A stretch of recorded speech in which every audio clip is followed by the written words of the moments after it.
Alright, since there isn't a video on this EGR valve removal for this engine, I'm making one. So this is a John Deere 6068 or 6.8 liter engine.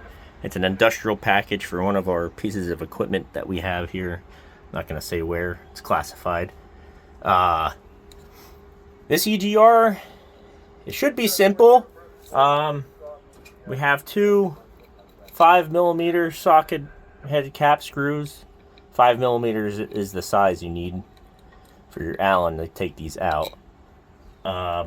Once those are removed, it should be easy and pop right out, but unfortunately it isn't the case because they're typically seized up with carbon, and that's why you're taking it out.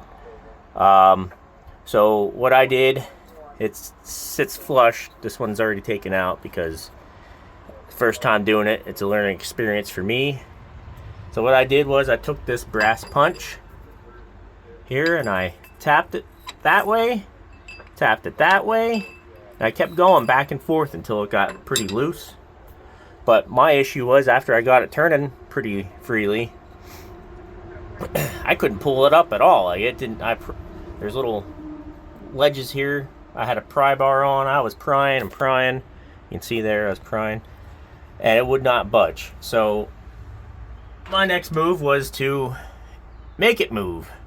Now I was a little scared because I've never did this before, and it's putting some pretty good pressure on it. I was afraid I was going to break something.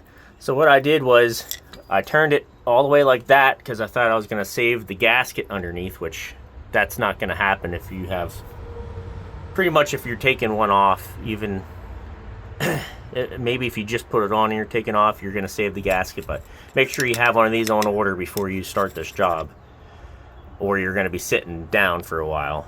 So what I did was I started that screwdriver on that side. I know you're not supposed to tap on screwdriver handles, but you got to do what you have to do. I don't have them fancy ones. And I stuck a screwdriver in that side from that direction and I tapped it in. And I kept going back and forth side to side.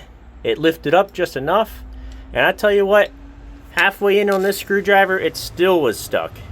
So what I did was I kept them screwdrivers in there and I took that brass punch and I went left, right, left, right. I would tap the screwdrivers in slowly as I was going back and forth. And then it still wasn't coming out.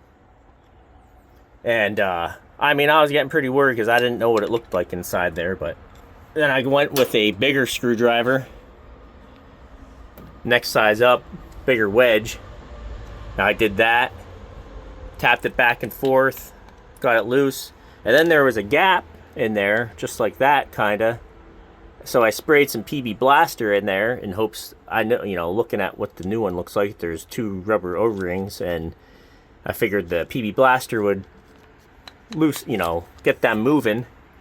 I did that, sprayed it in there, I worked it back and forth, and then I got an even bigger screwdriver, one on both sides, and that pretty much did the trick. I kept tapping it in, working it side to side, tapping it in, all of a sudden it popped. I probably sprayed it another time with PB Blaster, and it finally popped out, and I got it out. That's what it looks like inside there. It's pretty gunk. It was pretty gunked up. Get yourself a little vacuum, suck out all the crap that's in there. Then you're gonna have to stuff a rag down in that hole. Well, after you stuff a rag down in that hole, you're gonna have to buff this surface here nice and smooth.